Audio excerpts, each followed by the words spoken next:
Olá pessoal, bem-vindos ao meu canal. No vídeo de hoje eu vou falar um pouquinho para vocês sobre vistos no geral. Como aumentar as chances dele ser aprovado, coisinhas que você deve evitar ali antes de aplicar para o seu visto de estudos, enfim, trabalho, tá bom? Então não sai daí, não deixe de deixar o seu like, se você ainda não assinou o canal, assine o canal que é muito importante e compartilhe esse vídeo para alguém que precisa dessa informação.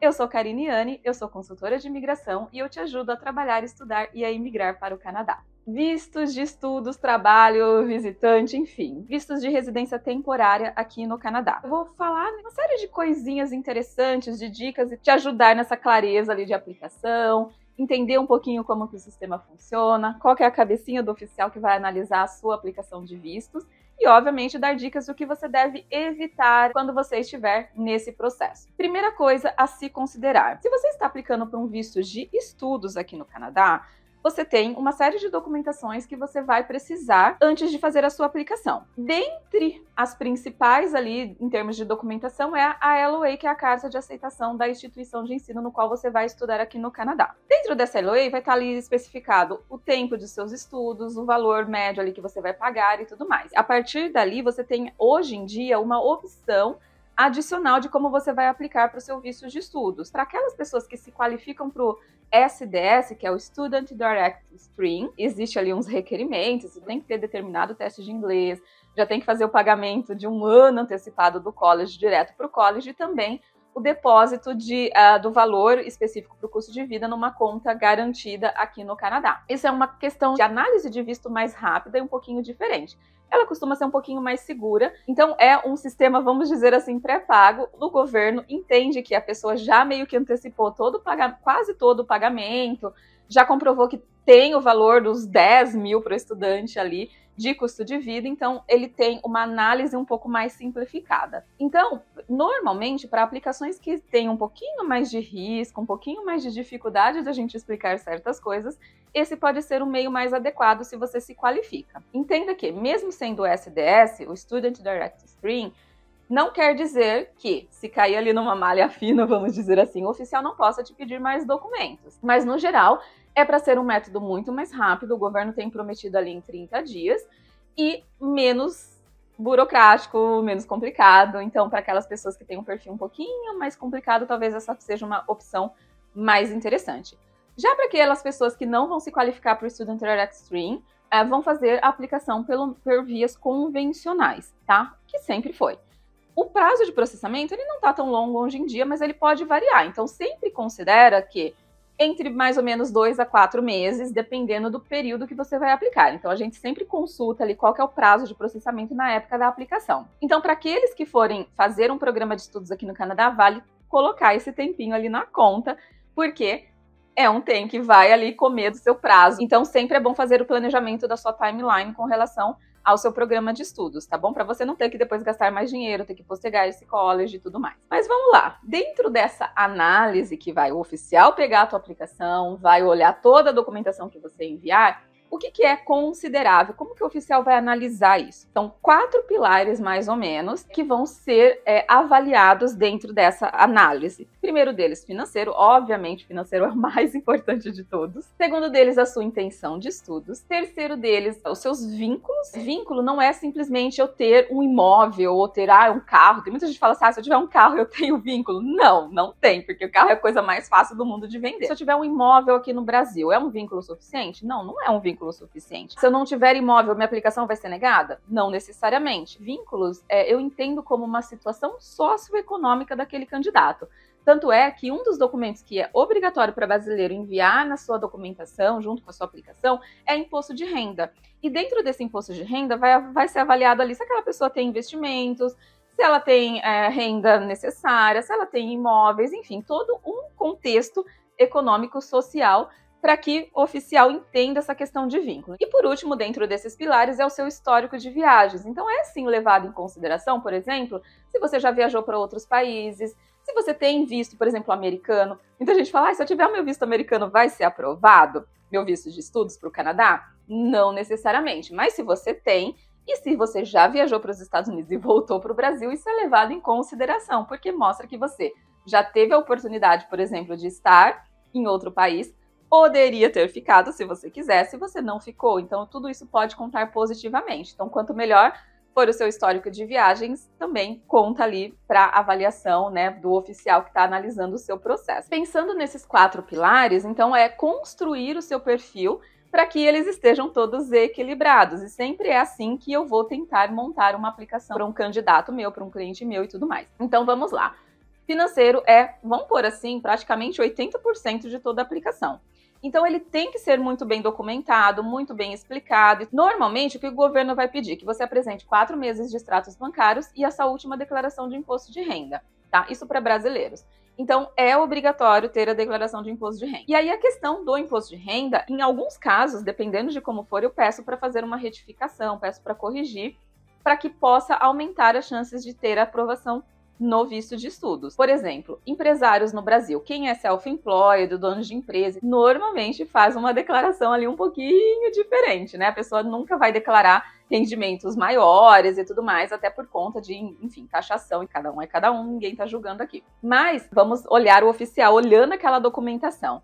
Ele vai ver que você tem, sei lá, 200, 300 mil reais na sua conta. E aí você declarou renda de 20 mil reais anuais, que eu nem sei se esse é o mínimo, mas declarou 20 mil reais na sua pessoa física. O oficial vai olhar e falar assim, de onde surgiu esses 300 mil? Isso não está coerente. Então, ele pode levar por 2 pontos. Primeiro, ou você sonegou imposto, ou você tem uma fonte ilícita, ou de empréstimo, ou sei lá do que ele vai levar em consideração quando ele for analisar. E ele pode muito bem negar o seu processo, falando que você não tinha condições financeiras. E não porque você não tinha dinheiro. Eu já peguei vários casos de análise, por exemplo. Às vezes a pessoa aplica sozinho, ou aplica com outras empresas e tudo mais. E a gente pede um documento que se chama ATIP, que são as notas do oficial. E aí a pessoa vem falando para mim, poxa, Karina, eu recebi a ATIP e o oficial aqui estava falando que eu não tinha dinheiro. Não necessariamente está escrito dessa forma. Não é que você não tinha dinheiro, é que talvez isso foi muito mal explicado. Eu já vi casos de pessoas que mandam a documentação totalmente errada, mandam, por exemplo, uma documentação de extrato bancário de conta corrente, que é aquela coisa enorme que tem débitos ali que você movimenta todo dia. Isso tudo confunde. Então pensa que tem que ser uma informação mais clara possível. Se você está analisando os seus extratos e você mesmo se confunde com aquilo, então inclua uma carta de explicação, inclua alguma coisa ali que possa elucidar melhor o que você está querendo dizer com aquela documentação. Porque eu já vi casos de pessoas que tinham uma condição financeira legal, uma boa poupança, um bom investimento e tudo mais, mas estava tão confusa a documentação que o oficial negou porque ele não entendeu aquela documentação, tá?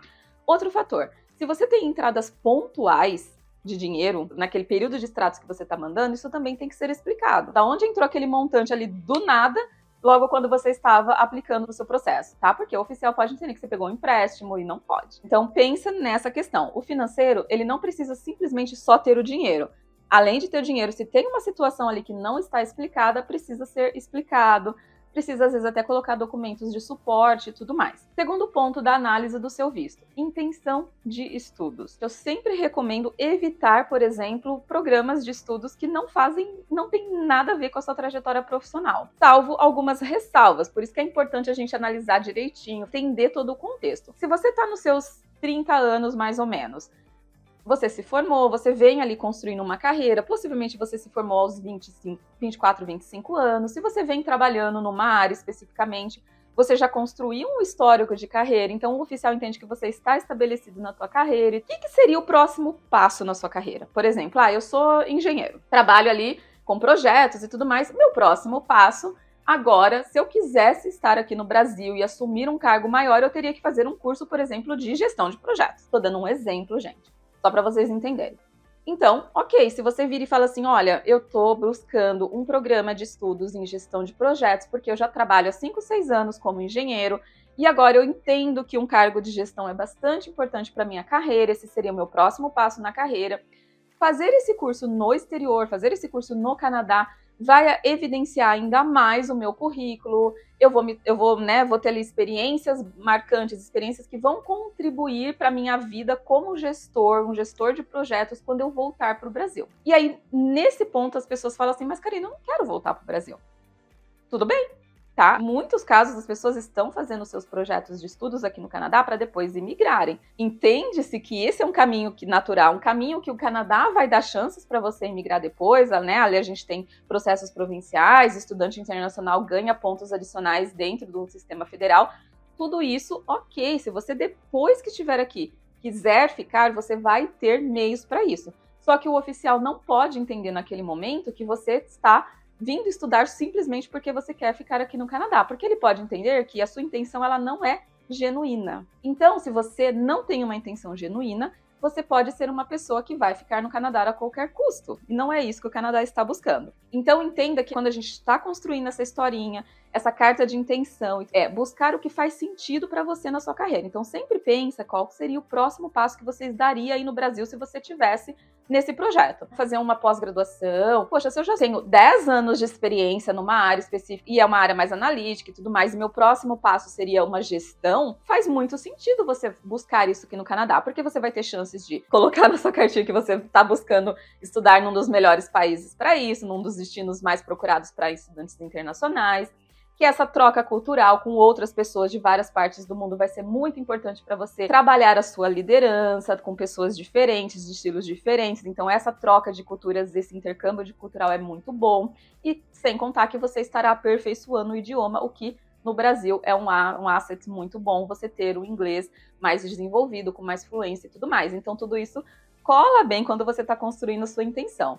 Agora, o que não cola bem, por exemplo, poxa, eu tenho 10 anos como engenheiro, formação em engenharia e tudo mais, de repente eu quero fazer, sei lá, acupuntura. O oficial, ele pode olhar aquilo e entender que uma pessoa que está começando carreira, né, do zero de novo, ela pode fazer isso no Brasil, não tem necessidade nenhuma, não vai ser um plus, não vai ser um asset nenhum fazer isso no Canadá.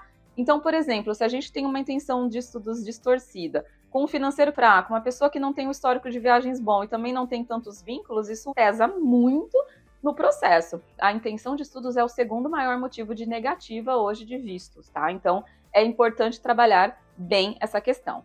Ah, Karina, mas eu não quero mais trabalhar, estudar na minha área, eu quero mudar totalmente de área. Ok.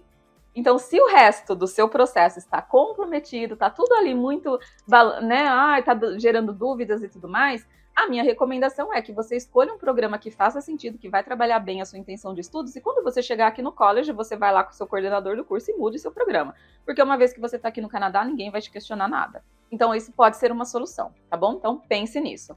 Por quê? Financeiro precisa estar bom. Intenção de estudos, ok. Se o financeiro estiver ruim, intenção de estudos ruim, você pode contar que o seu projeto ali, a sua negativa, ela tá mais próxima do que longe, digamos assim. Depois disso, vínculos. É uma condição socioeconômica. Então, o oficial, ele tá analisando os seus vínculos com o Brasil no sentido assim, sua carreira, tá? Sua carreira é um vínculo que ninguém leva em consideração. Se ele entende que você é uma pessoa que tem uma carreira que já tá consolidada aí no Brasil, ou vem, né, de uma construção muito boa, ele vai entender que você tem menos probabilidade de ficar a qualquer custo aqui no Canadá. Ele vai olhar e falar assim, poxa, essa pessoa, se não der certo aqui, depois de imigração e tudo mais, ela vai, obviamente, preferir voltar para o Brasil e pegar a carreira dela do ponto que ela deixou, do que ficar ilegal no Canadá, trabalhando em empregos mais simples, sem ter uma carreira, sem ter um futuro e nada disso. Então, ou seja, menos chance dessa pessoa ficar ilegal aqui no Canadá. Aí muita gente me pergunta assim, poxa, Karina, mas eu vou passar pelo menos 3 anos aí, 5 anos no Canadá,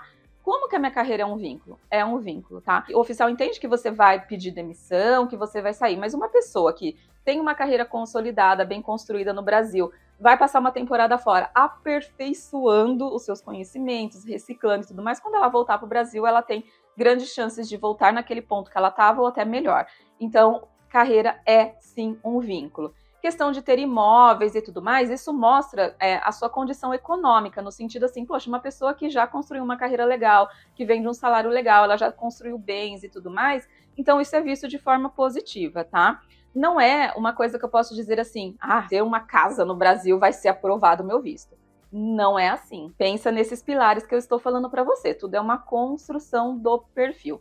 Infelizmente, já há um conceito de pessoas que têm mais tendência a ficar ilegal no Canadá. Então, quando a gente pega um perfil assim, eu às vezes recomendo para a pessoa, vamos aplicar mais para frente, vamos construir isso, para poder fugir desses estereótipos que infelizmente existem. E o último, histórico de viagens. Então, como eu já falei um pouquinho no começo desse vídeo, ele não é o mais importante na análise, mas ele conta positivamente. Então, se você já viajou para outros países, se você tem vistos americanos ou vistos de outros países, isso também pode ser um fator ali que vai contribuir para a aprovação. Aí agora eu vou falar assim, de coisinhas que você precisa evitar, tá? Que podem pegar mal, vamos dizer assim. Primeiro, vender tudo que você tem. Se você tem imóvel e tudo mais, né? Ah, tô vendendo carro, tô vendendo imóvel, tô me desfazendo de tudo. Isso pode pegar mal, tá? Então pensa assim, nesses 4 pilares. Se um deles ali, ou 2 deles estiverem mais distorcidos e você de repente vendeu tudo que você tem para poder contribuir para o seu financeiro, isso pode ser um fator bastante complicador. Ah, Karina, mas se eu não vender meu imóvel, eu não vou ter dinheiro.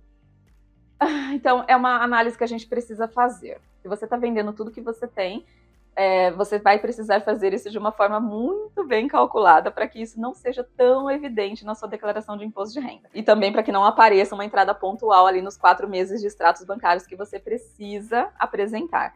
Dá para fazer, sim, mas enfim, não que você está mentindo, não é nada disso, mas tem que fazer de uma forma calculada. Tem que ter uma jogada ali para que isso não apareça, porque senão o oficial pode entender que você está se desfazendo de tudo. Pensa assim, uma pessoa que vendeu imóvel, vendeu carro, ela precisou fazer isso para montar o financeiro que ela não tinha, aí já vem de um histórico que não para em emprego nenhum, não construiu carreira, nada disso, não viajou para outros lugares, então tudo isso vai contribuir muito mal ali para sua análise, né? O oficial pode entender aquilo como ruim.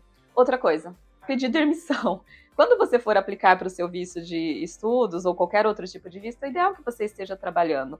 Entende-se que você vai sair do seu emprego a qualquer momento, mas naquele momento que você está aplicando, é ideal que você esteja trabalhando, porque isso conta positivamente, sim, na avaliação do oficial. E é uma pessoa que, ok, ela está aplicando para o visto, é um projeto para o ano que vem. Pensa assim, ó, hoje nós estamos agora em outubro, a gente já está fazendo a aplicação para maio do ano que vem, ou setembro, dependendo de como for. Uma pessoa que já está desempregada agora, é ruim. Para o oficial falar, as pessoas só vai vir em maio, já está desempregado, ou já estava desempregado há algum tempo, então isso pode contar negativamente. Outra coisinha, gente, declaração de imposto de renda. É obrigatório fazer. Muita gente fala assim, Karina, não vejo esse documento lá no checklist. Mas se você pegar Visa Office Instructions para brasileiro, tá lá, é obrigatório mandar imposto de renda. Também tem a questão de imposto de renda no sentido assim, não é qualquer renda que eu vou colocar aqui, eu já expliquei um pouquinho no começo. Se você tem uma poupança, né, um investimento de 200, 300 mil e declara 20 mil, isso não é coerente. O oficial pode entender que aquele dinheiro que você está mostrando ali, naqueles extratos, não é teu. Ele é empréstimo, ele é sei lá o quê. Então, tem que estar explicado, tá? Então, gente, sempre prepara ali, antes de mandar a tua aplicação, uma declaração de imposto de renda que seja coerente. O Canadá está sempre avaliando pessoas, no geral, como profissionais qualificados. E até pensando numa imigração lá na frente, profissional qualificado. Se você tem uma profissão que não te paga muito bem, né? Ou seja, ou que você declara os seus rendimentos muito abaixo, você pode ser tido como não qualificado. Então, isso pode pesar, sim, na visão do oficial. Então, assim, preparar uma boa declaração de imposto de renda. Então, uma dica é não fazer a sua aplicação sem imposto de renda. Se você for fazer imposto de renda, fazer uma declaração ok, coerente com o valor que você está apresentando ali de saldo de extratos dos últimos 4 meses. Empréstimos. Então, o governo não quer que você venha para cá com dinheiro emprestado. Pensa assim, ó, quem saiu do Brasil com dívida, qual é a motivação para voltar lá e pagar aquela dívida? Nenhuma. Então, se você tem dinheiro que você pegou de empréstimo e isso ficou evidente de alguma forma, seja porque a sua declaração de imposto de renda não era coerente, o oficial achou que esse dinheiro não é seu, ou se aparece ali nos seus extratos, né? Muitas vezes as pessoas pegam empréstimo, gente, e mandam depois extrato de conta corrente. Aí aparece lá o saldo vindo de empréstimo e depois as parcelas ainda, ou seja, isso tudo o oficial vai ver, né, quando ele fizer essa análise. Então, não use empréstimos bancários e tudo mais para poder fazer ali sua comprovação financeira. Lembre-se, financeiro é praticamente 80% do seu processo, então ele não pode estar comprometido. Karina, eu posso usar o sponsor?